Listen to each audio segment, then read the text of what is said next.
Un cordial saludo para todos, mi nombre es Andrés Felipe Bedoya Arenas, fui elegido como el coordinador de mi equipo. Los integrantes son Laura, Juan Pablo, Mateo y mi persona. A continuación les hablaremos de los siguientes temas: catástrofe ultravioleta, el láser y efecto fotoeléctrico. Hola, mi nombre es Mateo Arenas y voy a hablar un poquito sobre la catástrofe ultravioleta.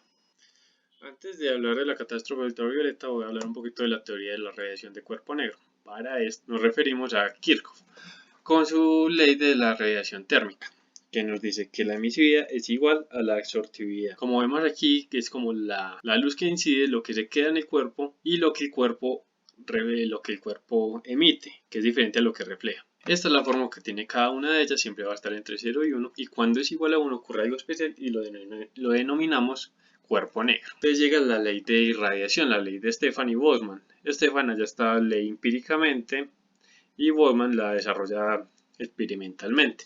El experimento consistía en un pistón con un agujero, sus cavidades eran muy reflectantes, se ponía todo el sistema a cierta temperatura y a medida que lo bombeaba miró cómo iba cambiando esa irradiancia. Y ahí ya desarrolló toda su teoría y vemos que esto solo depende de la temperatura. Con la ley de desplazamiento de Wien también trabajó con el mismo experimento de Boltzmann, sino que este miró cuando se calentaba la presión de la radiación y hizo una relación con la densidad.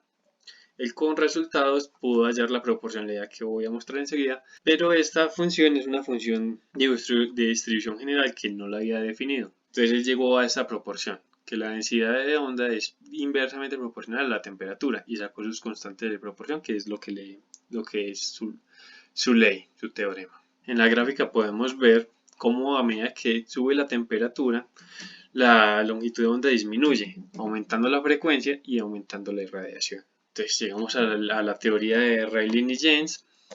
Voy a hablar de modos armónicos confinados. El montaje era una caja con un agujero donde entra radiación. Cuando esta entra, choca contra la pared, choca perpendicularmente. Entonces genera un campo eléctrico paralelo a la pared, pero esto no puede suceder porque la pared es de un material conductor. Entonces se cancelaría, entonces diríamos que hay un nodo. Y esto no para cuando se refleja en la otra pared.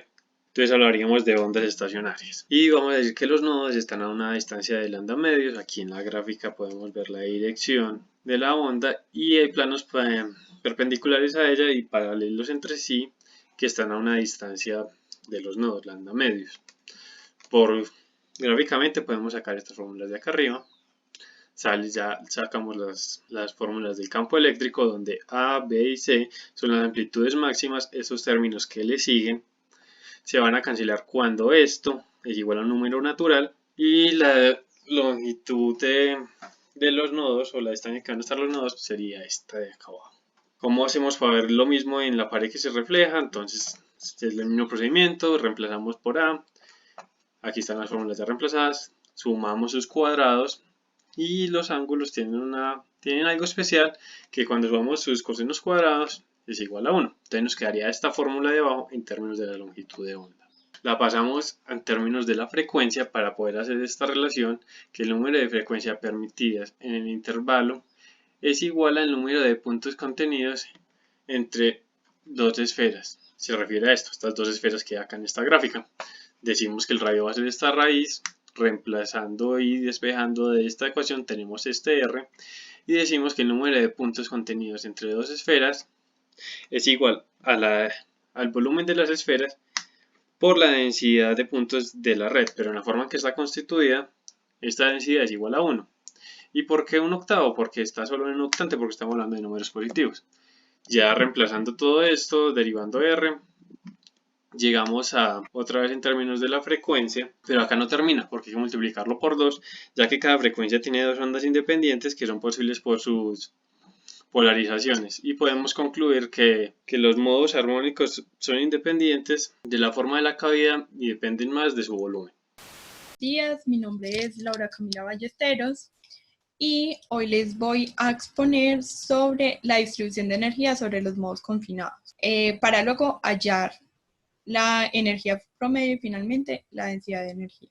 Entonces para eso les voy a compartir pantalla para mostrar los análisis matemáticos y teóricos que se necesitan a través de la teoría de Rayleigh y Jens. Bueno, Entonces, hay que hacer una precisión sobre la idealización que se realizó de la caja con un agujero.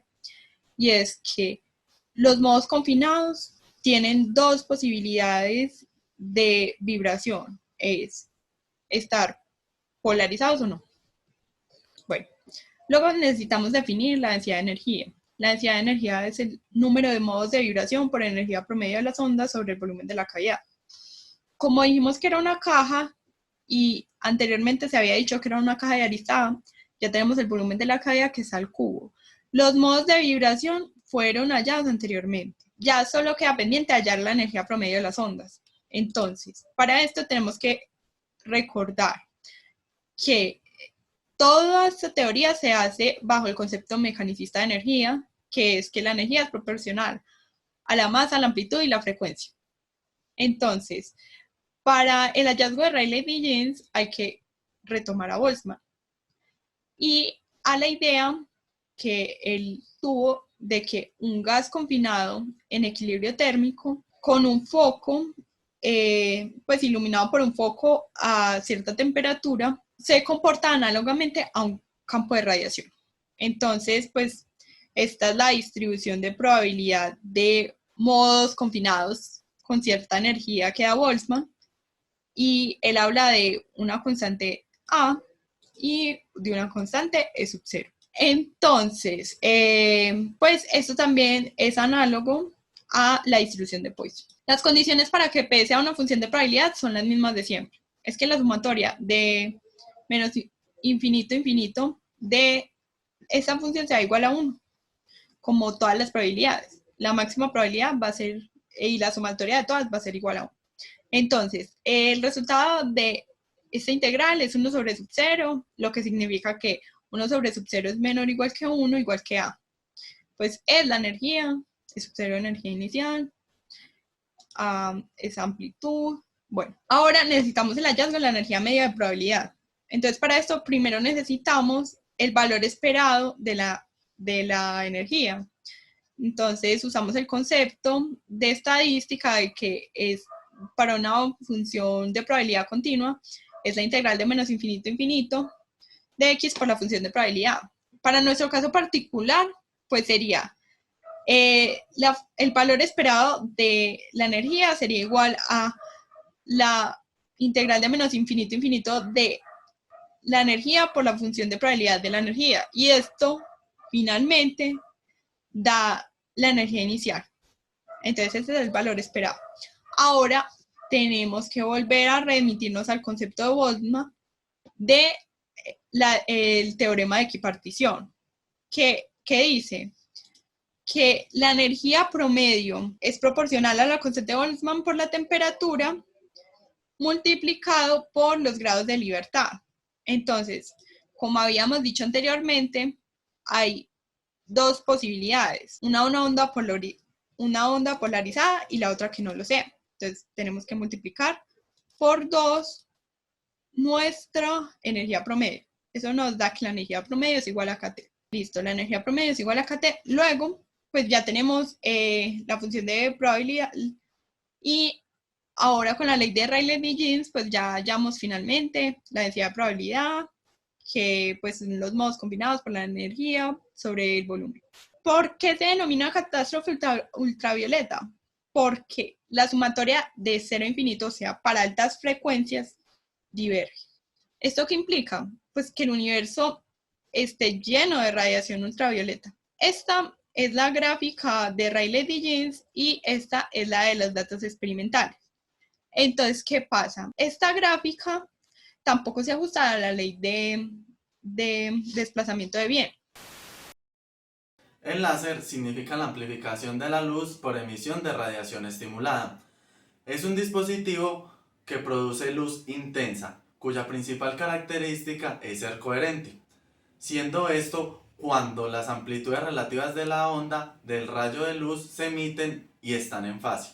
Esto quiere decir que los láseres generan un rayo de luz que viaja en la misma dirección, de manera ordenada en tiempo y espacio, generando un gran flujo de energía de salida, y por esto decimos que los láseres son altamente direccionables y brillantes. Su fundamento físico puede expresarse mediante tres procesos, los cuales serían: como primer proceso tenemos los materiales activos, los cuales consisten en que moléculas mediante un flujo de energía externa produzcan luz y se pueda amplificar, haciendo que sus átomos se exciten y produciendo una emisión de fotones. Estos materiales pueden ser electrones o materiales radioactivos. Como segundo proceso tenemos el suministro de energía externa o bombeo. Este proceso excita las moléculas del medio activo, haciendo que todos sus átomos se encuentren en un nivel cuántico mayor. Una vez excitados, los fotones que se propagan en el medio activo producen más fotones, haciendo una reacción en cadena, haciendo que cada fotón sea igual al otro fotón. Siendo iguales, se mueven igual y en conjunto. Y en conjunto generan rayos iguales, rayos coherentes, que se denomina emisión estimulada de radiación. Como tercer y último proceso tenemos un sistema de retroalimentación ajustable, que me permite que fotones produzcan más fotones, haciendo que un rayo de luz pase por el material activo, pudiendo salir como rayo láser o regresando al material activo a producir más fotones.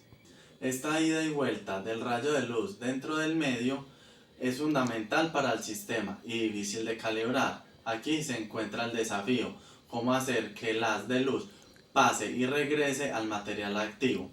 Esto se puede lograr con espejos paralelos, a los cuales se le conoce como cavidad resonante. La diferencia entre la luz convencional y un láser se puede expresar mediante la coherencia de los rayos de luz. Es igual que comparar una lámpara con un láser.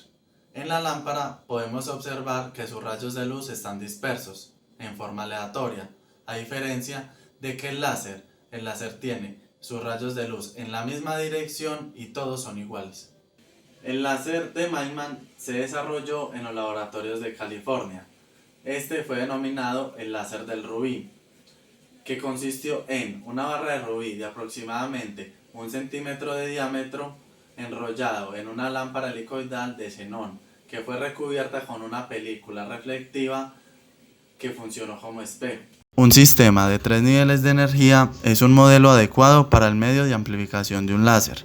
Para este análisis, el sistema tiene 3 niveles de energía no degenerados, E1, E2 y E3, los cuales se le asocian las variables N1, N2 y N3, que son el número de las partículas por unidad de volumen en cada uno de estos niveles. El bombeo óptico que incide al sistema produce una transición de los átomos del estado base al estado de mayor energía, el nivel 3. Después, los átomos sufren un rápido decaimiento no radiante hacia el nivel de energía intermedio, el nivel 2. En esta transición, una fracción de la energía se disipa en forma de fotones, vibraciones. Las partículas del estado intermedio sufren una transición al estado base, a partir de un decaimiento radiante.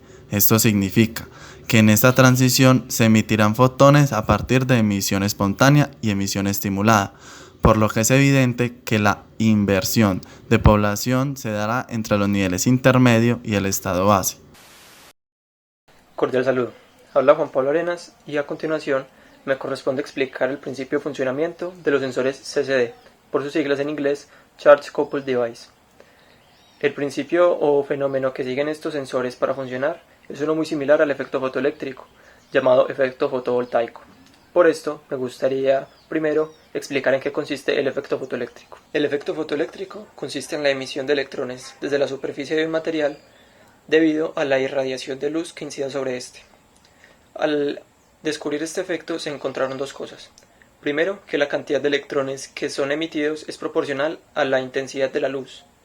Sin embargo, la energía cinética que adquieran estos será proporcional a la frecuencia, lo cual es una contradicción a las predicciones que se pueden hacer desde la electrodinámica de Maxwell y las teorías anteriores. Si se analiza la fuerza que se le ejerce al electrón a causa de las interacciones electromagnéticas de la luz incidente, se tendría que considerar la fuerza de Lorentz, en donde E superíndice menos representa la carga del electrón, V su velocidad. Además, E y B representan los campos eléctrico y magnético respectivamente de la luz. Estos campos tendrían las formas aquí mostradas y teniendo como frente de onda las ecuaciones con dirección en los vectores unitarios U sub E para el campo eléctrico y U sub B para el campo magnético. Además, se cumple la relación de amplitudes que se observa allí con la velocidad de la luz como constante de proporcionalidad. Al reemplazar las expresiones de estos campos y la relación entre sus amplitudes en la fuerza de Lorentz, se obtiene la ecuación siguiente, en donde a la velocidad del electrón ser tan inferior respecto a la de la luz, ese término se puede despreciar y obtener finalmente la ecuación de fuerza, en dirección U sub e. Esto igualada a la masa del electrón por la derivada de su velocidad. Al hacer los despejes necesarios e integrar la ecuación, se obtiene una expresión para la velocidad del electrón al salir de la placa irradiada. Si se reemplaza esto en la ecuación de energía cinética, finalmente se obtendrá que la energía del electrón estará dada por la ecuación final, en donde se observa que la energía deberá ser proporcional a I, la cual es la intensidad de la luz irradiante. Lo segundo que se observó fue que existe una cierta frecuencia umbral, llamada frecuencia de corte, a la cual debe incidir la luz para que efectivamente sí se dé un desprendimiento de electrones. Si la luz no supera esta frecuencia, los electrones no van a poder ser emitidos. Y una vez más, esto es independiente a la intensidad a la cual está incidiendo esta luz. Dadas las inconsistencias que se están teniendo con la teoría y la experimentación, la solución que propuso Einstein a este fenómeno surgió a partir del concepto de cuánto de energía que había propuesto Planck. Lo que dijo Einstein era que la luz debería ser considerada como pequeñas partículas o elementos discretos de energía, los cuales se mueven a la velocidad de la luz, y que, a pesar de no tener una masa en reposo, ellos, dada su velocidad, adquieren una masa relativista, con la cual pueden interactuar con la materia a través de colisiones elásticas, con las que pueden transferirle la totalidad de su energía a los electrones, y estos, con esta energía, podrán ser emitidos del material. Lo que Einstein primero consideró fue que la colisión sería de carácter elástico, con lo que el momento P sub L de la luz más el momento P sub E del electrón deberían conservarse antes y después de la colisión, pero además que la energía de la luz que incidió se anularía, y por tanto su momento también, confiriéndole toda la energía cinética al electrón. Con esto se establece que la diferencia entre el momento del electrón después de la colisión y antes de ella deberá ser igual al momento de la luz antes de darse la interacción. También le atribuyó un cierto trabajo de extracción de electrones W inherente al material y que para que la emisión se diera, la energía de la luz deberá ser mayor o igual a este trabajo, y así debería ser también la energía cinética que obtenga el electrón. Por último, definió que la energía con la que entraría la luz sería la que determinó Planck en su concepto de cuanto, o sea, de la forma E igual a h por nu, siendo nu la frecuencia de la luz. Haciendo esto, encontró que se puede determinar la frecuencia de corte nu sub c a partir de igualar la energía cinética del electrón a cero y despejando de allí a W y a la constante de Planck. Como ya se mencionó antes, los sensores CCD se basan en un efecto similar al efecto fotoeléctrico llamado efecto fotovoltaico. Este efecto consiste en que cuando la luz incide sobre cierto material especial, los electrones, en vez de ser emitidos, son almacenados en pequeños pozos de potencial. Concretamente, la manera en la cual funcionan estos elementos es la siguiente. Como se aprecia en la imagen, el sensor cuenta con varios rectángulos pequeños, los cuales son llamados píxeles. Estos píxeles son hechos de un material semiconductor, lo cual le permite que se dé el efecto fotovoltaico, con lo cual se obtiene que en cada píxel se almacena una cantidad de cargas, las cuales, por el efecto fotoeléctrico, sabemos que van a ser proporcionales a la intensidad de la luz. Luego de haber capturado estas cargas en cada píxel, a través del controlar el potencial que hay en cada cápsula donde se encuentran las cargas, estas pueden ser transportadas ordenadamente y una a otro elemento electrónico, el cual es el encargado de convertir estas cargas en señales de voltaje, para posteriormente ser amplificadas y, por último, ser registradas digitalmente. Con esto se logró capturar toda la información óptica que se entró en el sensor en información digital, o en otras palabras, en una fotografía digital.